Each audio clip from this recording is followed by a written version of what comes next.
Hello dear students, welcome to ultimate chemistry funda. जैसे कि अभी तक हम डिस्कस कर रहे थे अबाउट नाइट्रिक एसिड, और नाइट्रिक एसिड में अब तक मैं दो टॉपिक्स कवर कर चुकी हूँ जो कि है आपके सबसे मोस्ट इम्पॉर्टेंट टॉपिक। एक तो है आपका लैबोरेटरी प्रिपरेशन और एक है आपका मैन्युफैक्चरिंग ऑफ नाइट्रिक एसिड, जिसे आप कहते हैं ऑसवर्ड प्रोसेस। दोनों ही काफ़ी इम्पॉर्टेंट है। अगर अभी तक आपने उन दोनों प्रोसेसेस को नहीं देखा है तो go and check the video on this channel, and those topics are very important क्योंकि काफ़ी क्वेश्चंस उस प्रोसेस से बनते हैं। जब हम बात करते हैं नेक्स्ट टॉपिक की, तो यहाँ पर आपके पास आपके सिलेबस में है नेक्स्ट टॉपिक जिसे आप कहते हैं oxidising properties of nitric acid. Oxidising properties of nitric acid में आपके पास दो टाइप की रिएक्शन है, जिसमें सबसे पहली रिएक्शन आपके पास आती है एक्शन ऑन नॉन मेटल्स, जिसमें आपके सिलेबस में है कार्बन एंड सल्फर की reaction with this nitric acid. अब आपको ये याद रखना होगा कि आखिर जब कार्बन एंड सल्फर रिएक्ट करते हैं नाइट्रिक एसिड के साथ तो क्या प्रोडक्ट बनता है।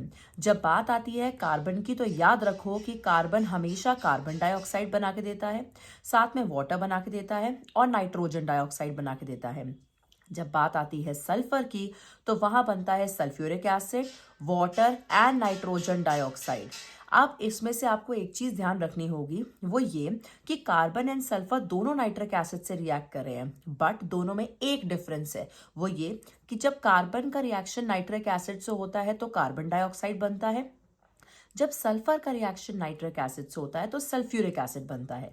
बाकी अगर आप देखें तो दोनों प्रोडक्ट्स इसमें कॉमन है, आपका वाटर एंड नाइट्रोजन डाइऑक्साइड। अगर आप ऐसे ही कंपेयर करके रिएक्शंस को पढ़ेंगे तो आई होप आपके लिए बहुत ईजी होगा। नेक्स्ट आपके पास जो रिएक्शन आती है वो है एक्शन ऑन मेटल्स। जब बात आती है एक्शन ऑन मेटल्स की, तो आपके सिलेबस में दो रिएक्शन है। सबसे पहला आपका है cold and dilute nitric acid के साथ, और दूसरा concentrated and hot dilute nitric acid के साथ। अब जब आप इन रिएक्शंस को देखते हैं कॉपर के साथ, तो आप ये देखेंगे जब ये नाइट्रिक एसिड डाइल्यूट फॉर्म में प्रेजेंट होता है तो यहाँ पे आपको मिलता है कॉपर नाइट्रेट, वाटर और आपको NO, that is nitric oxide.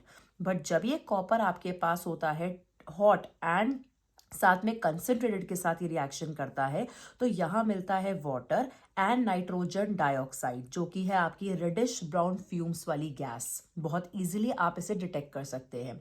तो इन दोनों रिएक्शन को अगर आप कंपेयर करेंगे तो आप ये देखेंगे कि यहाँ भी कॉपर नाइट्रेट है, यहाँ भी कॉपर नाइट्रेट है, ठीक है, यहाँ भी वाटर है, यहाँ भी वाटर है। बट जो बेसिक डिफरेंस दोनों रिएक्शन के बीच में आता है वो है आपका नाइट्रिक ऑक्साइड का और साथ में NO2 गैस का।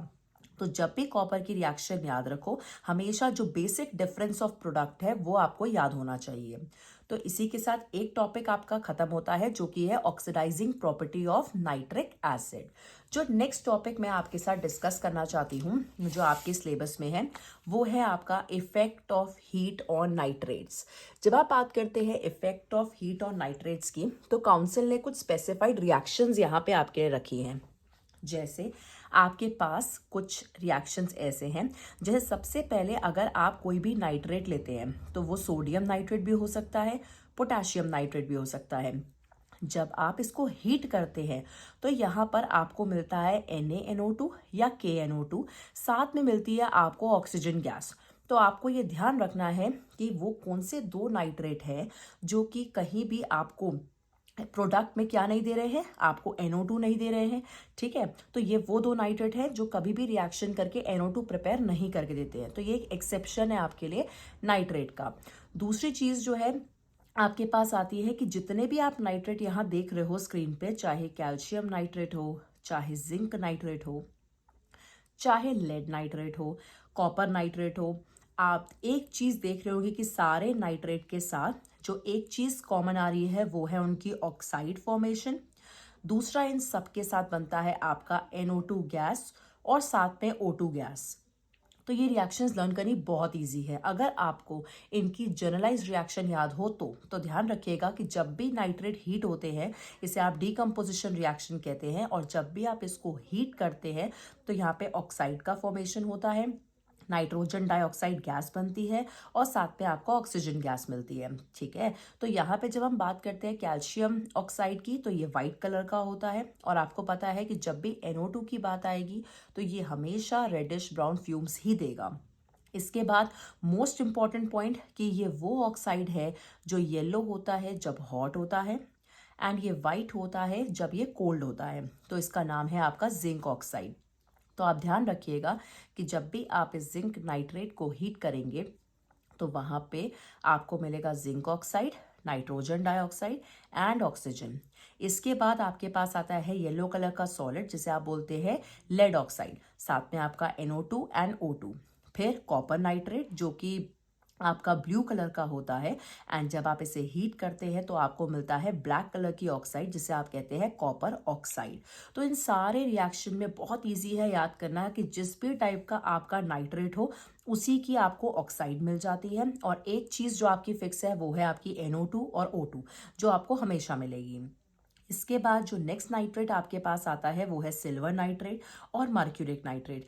अब इनकी क्या खास बात है? इनकी खास बात ये है कि जब भी हीट करेंगे तो आपको यहाँ पे कोई ना कोई मेटल ही मिलेगा।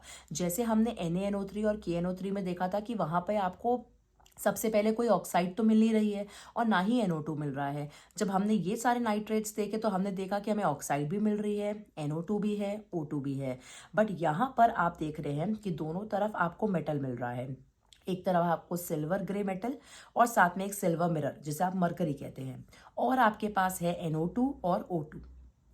तो ये रिएक्शन हो जाती है आपकी सिल्वर नाइट्रेट एंड मरकरिक नाइट्रेट की। सबसे लास्ट में आती है आपकी अमोनियम नाइट्रेट। अब अमोनियम नाइट्रेट में क्या होता है कि यहाँ पे जब भी आप इसे हीट करते हैं तो आपको मिलता है N2O गैस। अब ये N2O क्या है?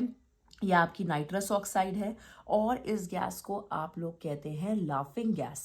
तो ये एक डिफरेंस है जो आपको याद रखना है कि जब भी आप अमोनियम नाइट्रेट लेंगे तो आपको यहाँ पे मिलती है ये लाफिंग गैस और साथ में आपको मिलता है वाटर वेपर।